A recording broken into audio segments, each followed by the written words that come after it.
Today, I'm going to be talking to you all about personal style, how mine has changed, what I have done to change it, with everything from beauty, hair, all the way through fashion, because personal style is not just about the clothes you wear. Now, first things first, I finally got my hair done. Thank goodness. It has been since May. Now, I will touch in this video about how my hair journey has changed and what I have done differently. And with that, how I was able to go from May until the end of October, almost middle of October, getting my hair done, which is crazy. I don't think I've ever gone that long in years. Before I get too far into this video, I am going to suggest to you to get a cup of tea, a cup of coffee, a cup of water, whatever your smoothie, whatever your drink of choice is, because this is a long one, buckle up. But if you are familiar with my channel at all, you will know that over the years, I started out, if you remember and you've been an OGer with me for a lot of years, back in beauty and reviewing beauty products and testing out beauty products and always looking for the newest and best thing. And then throughout the years, that kind of progressed into fashion and kind of testing out different styles, different looks, different trends. Over the years, if you have been an OGer here with me and you remember the brick wall days, you will remember that I got my start here on YouTube doing beauty reviews. I reviewed beauty products. I tested out different products, different foundations, different mascaras, different anything there was. And then I kind of looped that into hair care because a lot of people were like, what are you doing with your hair? How do you curl your hair? How do you do your hair? Because it is something that when we see someone all the time, we wonder how they do that. So I am here to share those journeys with you. However, my style has changed in both makeup and hair care since I started in this. If you've watched those videos, you know. And it has been a journey, and I feel like you guys have been here on that journey with me. And then I kind of went into fashion a little bit more and trying new trends and new styles and different things throughout fashion as well. And that, although I really do enjoy it, is a lot of upkeep, right? It's a lot of constantly buying the newest thing, trying the newest thing. Same with the beauty items. It was always trying the newest product, getting the newest packaging, and just kind of constantly this cycle of just continuously buying, trying, and either loving, hating, returning, giving to friends, exchanging. It was this process that as I have gotten older, I have learned for myself is that finding what works for me personally is better than continually reviewing, trying, testing, and what I would consider playing keep up. If you are on social media, watch social media, scroll social media, Instagram, TikTok, Threads, YouTube, whatever your social media of choice might be, we all get a little bit of that feeling of, I have to keep up, or I'm not as good as whatever it is I'm seeing. And I think when I was younger, when I started in on YouTube, is I wasn't really comfortable in my own skin.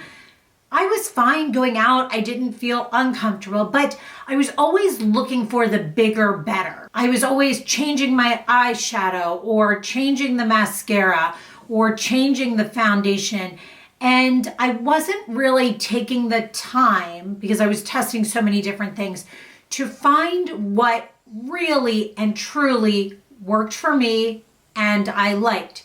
Now, the same can be true of my hair care journey. If you have seen me, you have seen me from super dark to blonde to, like, I've had a mixture of every type of thing. And so that as well has evolved over the years. Now, my fashion and style, again, another point that kind of started out as, I feel like I went from a stage of being much dressier and always going out somewhere to then kind of, after I had MJ, kind of being more around the house and just casual clothes. And then I kind of went into a stage of just trying to work out. And I feel like I was living in leggings. And trust me, when I say I even mean as soon as last year. Last winter, I got in such a rut with leggings, a t-shirt, a sweatshirt, and sneakers.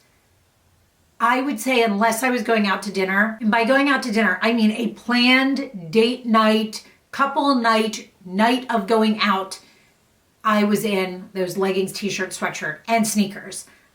I just couldn't get out of that rut. And I talk to a friend a lot about these type of things. She and I snap each other. We don't live anywhere near each other, but we met each other through a hormone reset we did, and we have stayed in touch. We talk daily, every single day, just about everything in our lives. And she had the best saying, and thank you, Mel, for this. She said, people want to know your journey. And when she said that, I thought to myself, that is a great way of explaining it, because people have either known me since the beginning and been on this journey with me, or found me maybe after I got married and I had MJ and kind of continued on the journey with me, or maybe you're new here and you're just like, I need a little bit of backstory of how you got to where you are. So first, let's talk beauty. As I mentioned, I started out by reviewing products, and I feel like back then I was really on the hunt for the perfect foundation because I didn't love my skin, because I did not take care of my skin before that. I just didn't have a good skincare regimen. And I had in my teens not taken care of my skin. It wasn't like it is now. I didn't know much about skincare. Skincare wasn't readily available to us. Our idea of having really good skincare when I was a teenager was if you had the Clinique like bar and moisturizer. Do you guys remember that? Like, I don't think I even had an eye cream. I just remember having that like face wash bar and the yellow square moisturizer. And I thought I had good skincare, right? Plus, back then I was out in the sun. I didn't wear SPF, all of those things. So I was always on the hunt for a foundation that fixed what I didn't like. It wasn't that I thought any one was better than another particularly. I just really was looking for something that made my skin look what I would consider to be flawless, or, you know, what I was seeing at the time on YouTube or on TV or whatever have you, just perfection. You didn't want to see any imperfections. You didn't want to see any, like you just wanted it to look perfect. That's the only word I can come up with. So with that, I was continually testing out these.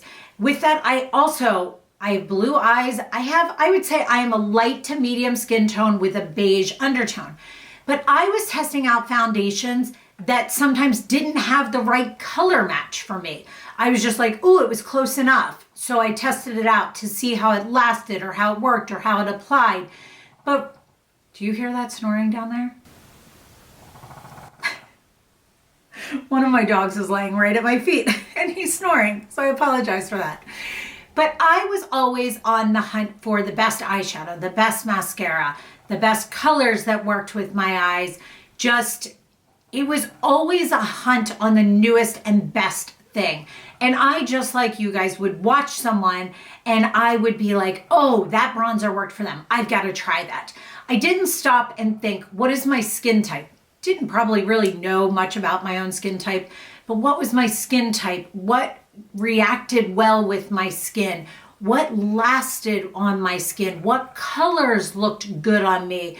And as we grow up, that evolves and changes. That will never stay the same. I might say right now, I've been doing pretty much the same thing for about a year. There's a few things I kind of changed through seasons, but again, that is still always evolving and changing, not like it used to. It's not as crazy. It's not like I am 2 times a week trying different foundations. I would say I might try a new foundation once every 3 months. I am pretty well set on that. It has always been tweaked and I change little things here or there, but the basis of it is the same. Now with that, I learned that rather than continually spending money on different foundations, I was better off and have learned through the years that it is better for me to save that money and focus on my skincare, really good skincare. I am in love with the skincare regimen I have been doing recently. It has been just working for me, and I feel like it's the best my skin has looked in a really long while. Now, I will also mention that I do and have tweaked over the years. I started when I was about 30 with Botox, and I have fillers that I do periodically and touch up. I would say the places I have them, I don't think I've done under my eyes in over a year. My cheeks were probably last spring, same as my lips. I do have Botox kind of all over. I have it in through my hairline. I have it around my crow's feet, at the top of my lip, and in through, I think they're called the marionette lines, in through here. So I do have that. But again, the amount of money that I was spending on all these different foundations and trying them out, I could have paid for a good session of all of the skincare, whether it also has been through the years chemical peels, which I've recently done, lasers. I have done a halo laser, which was probably one of my most watched videos I've ever done. It's crazy. I have done microneedling with PRP. I have done a bunch of different things to get my skin to the place that it's at, to then be able to find the right products that work for me and on my face. I have also learned over the years that a heavy eyeliner under my eyes doesn't work for me. I'm better off with a tight line on my waterline and mascara I love. Again, I can't say it enough. My holy grail for all of this is the new Lash Serum with the Urban Decay Subversion Lash Primer, and then the Tarte Lip Mascaras, either the regular or the XL. I love them both. The things I tend to switch up a little bit, I would say, tend to be things like my blush, my lipstick, and then through the seasons, I kind of switch up things like my bronzer, maybe my foundation base color. Because as I mentioned, I am typically a light medium with a beige undertone, but in the winter I get closer to that light side, and in the summer I get a little bit closer to that medium side. So whether I do that with a bronzer or with a foundation, I kind of play with those. Another thing that I have learned since I have gotten better with my skincare and my skin feels like it's at a really good place is I do not wear foundation every single day. I wear a tinted SPF. For years, I wore Color Science Flex SPF in medium. Recently, in the last year, I found a brand. I'm finally finishing up my first bottle. It's called ISDIN. I don't even remember who I heard talk about it, but it is so good, but it is very lightweight. I used to wear a very heavy foundation, a very high coverage foundation. Now I actually do the opposite, which I think helps my skin and my face, which is very light coverage or more of a kind of glowy one. I have oily combination skin. The oil kind of comes and goes. It depends on the time of year. However, I want a more dewy, healthy looking foundation. So I tend to, most days, I am wearing a tinted SPF with my MAC Mineralized Skin Finish as my setting powder. And if I am getting ready on a day like today where I'm recording, or maybe on a date night or when we're heading out somewhere, I will put on, I do a combination of my Estee Lauder Renutriv or my Giorgio Armani Luminous Silk. Those are my two top favorite foundations that just work for me color-wise. Sometimes I mix them, sometimes I use the Estee Lauder, sometimes I use the Giorgio Armani. It depends on the time of year. However, I still set it with the MAC Mineralized Skin Finish. Now with that, in the winter I use the color medium, in the summers I use the color medium plus. So that is kind of the basis of my makeup and skincare journey. Now with that, I have learned, as I mentioned, that I would rather invest in better items that work, because those two foundations I mentioned are not inexpensive. However, they work for me, they work for my skin, they work for the look and for what I am trying to achieve. Same thing with my skincare is I don't really change it up too often. Every once in a while I'll adjust something, but that's just more as the seasons change. Now, talking about hair care and my hair journey, I still remember the day. Gosh, it was like a week before my wedding. I have gone from all shades. I have had times where I have been really blonde and I've gone pretty darn dark. And with that, about a week and a half before my wedding, I am one of those people that I find a hairdresser and I stick with them. And I lived in Maryland. I had a hairdresser I had used for many years. And right before my wedding, he had changed salons. And I was like, oh, that's fine. Like, the hairdresser is the point of this, not the salon he's at. And I remember going in and he was like, oh yeah, he's like, we had talked about it. He knew what I was looking for. And I walked out and it was so dark. It was crazy. And so I called him and he was like, oh, it's the color line. It's a different color line. It reacted differently. It will fade. So I waited a week and I had about half a week before I was leaving to go to the Cape to then go. We were going to be there a week before the wedding. So technically 2.5 weeks before the wedding. So I had that half a week left and I called him and I was like, it is still too dark. And I was freaking out. And I was like, this isn't like, I am normally somebody who's like, it is hair. It will grow back. It will wash out. It will be fine. No issues. Right. And I started to freak out because this is my wedding. And he says, no, I promise you, it'll be fine. And I was like, is there anything we can do? And he says, you can wash it with, I think it was baking soda and like Dawn or something. Tried that. Nope. Still too dark.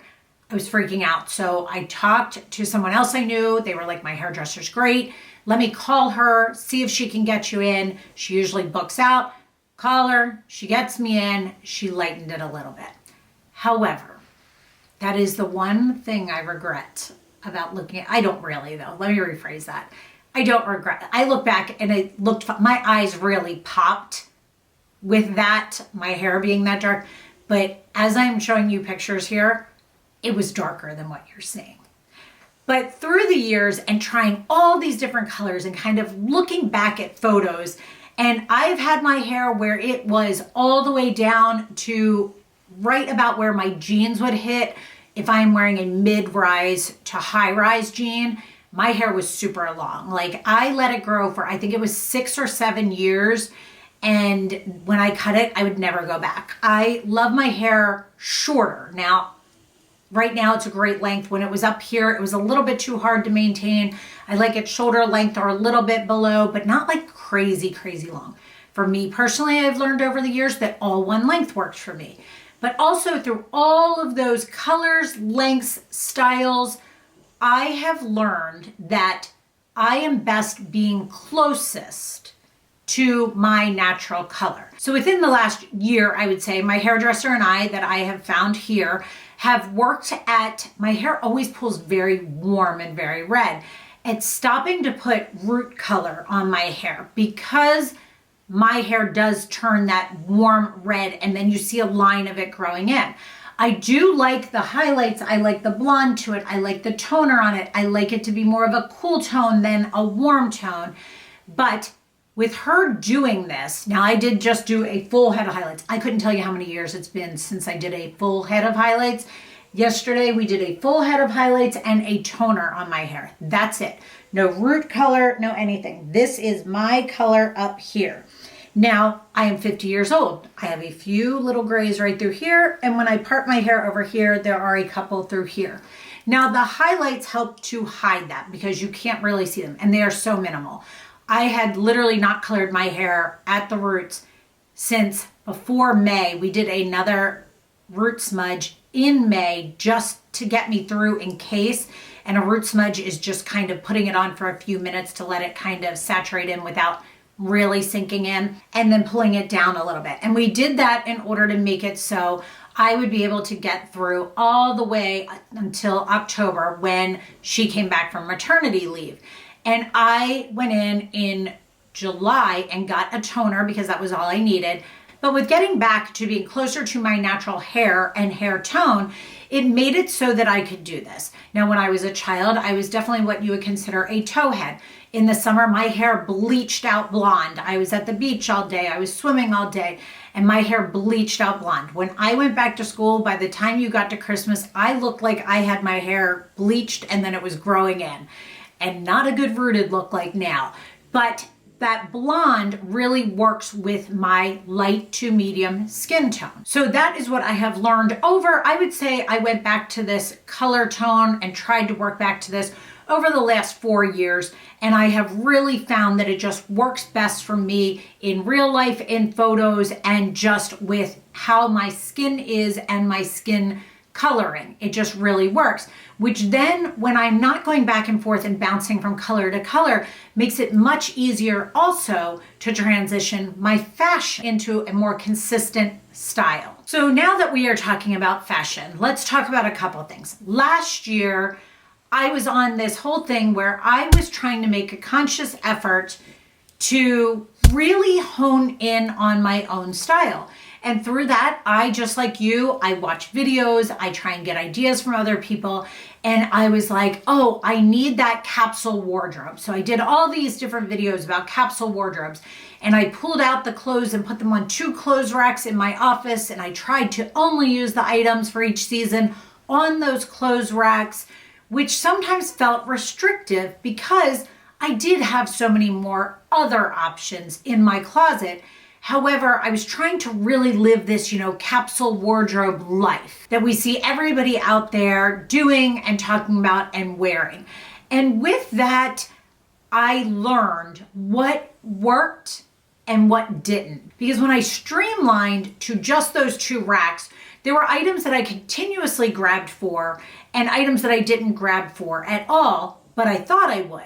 And then on that same note, I think that that was also part of why I had such a clothing rut and I lived in leggings, t-shirts, sweatshirt, and sneakers because I felt confined to just that.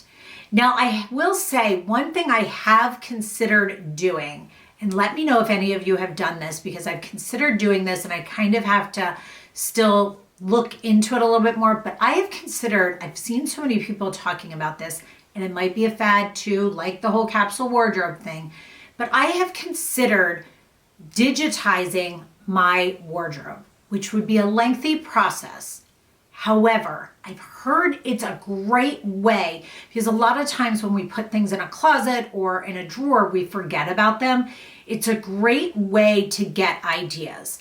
Another great way to get ideas, and I suggest you guys do this as well, that I have been doing this year to kind of change up my mindset because I want to love the items I have. And I did hear someone speaking about doing a decluttering and there being 3 different modes of clothes you have in your closet. Either a hell yes, meaning I love this, a hell no, meaning I do not like this at all, or a maybe. Now the maybe can have a lot of variances to it because it can be an item that you know you love it, but you haven't figured out how to wear it yet.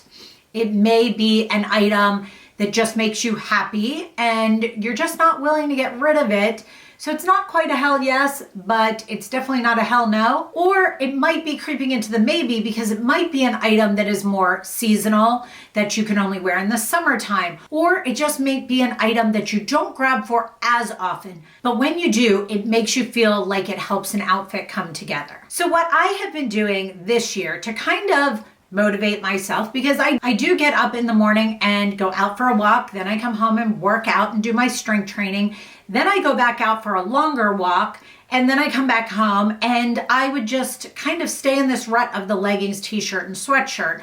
And so I kind of started looking to Pinterest and to Instagram for different outfit ideas, something that when I saw a picture I went, I would like that, or ooh, I could do that, or oh, I'd feel really good in that, or I have the items that I could recreate it, or something similar.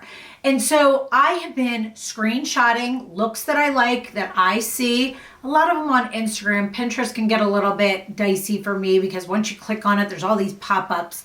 But I love categorizing them on Pinterest, but I find more on Instagram. So I screenshot them, and then I have been doing this whole series over on Instagram where I take a look and then I recreate it with items I already own, which shop your own closet, guys, because most times you can look at an item, like there was a look, I'll show you right here, that I did that the jeans she had on were much baggier. And I was like, oh, this is not going to look the same. And she had on a gray oversized sweater, which I didn't have a gray one. So I wore a more fitted jean and a cream colored oversized sweater that I had. And the final look wasn't that far off. It was very similar. And then I have also been taking those looks and then making them work for every day.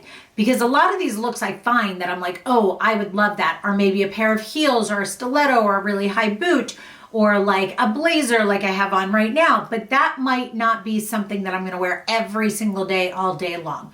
So I kind of then show you how I adapt it to be every day. So same thing with my beauty, with my skincare, with my hair, is my fashion has evolved and my style has evolved over the years. It is always changing. So that's why I feel like a capsule wardrobe is great for starter basics, right? But then once you have those starter basics, you need to kind of figure out where your holes are for the items you will wear. Now, I'm a blazer girl, so I will always in the fall be drawn to some sort of new blazer. I just love them. I can't say enough good things about them. They are my happy place. So to me, I do tend to purchase a new blazer every year in the fall. However, do I really need 8 white t-shirts in my favorite one? No. If I have 2 or 3, the extra 5 that I didn't buy might be able to buy me a little item that would be something that I normally wouldn't purchase because I was purchasing so many basics.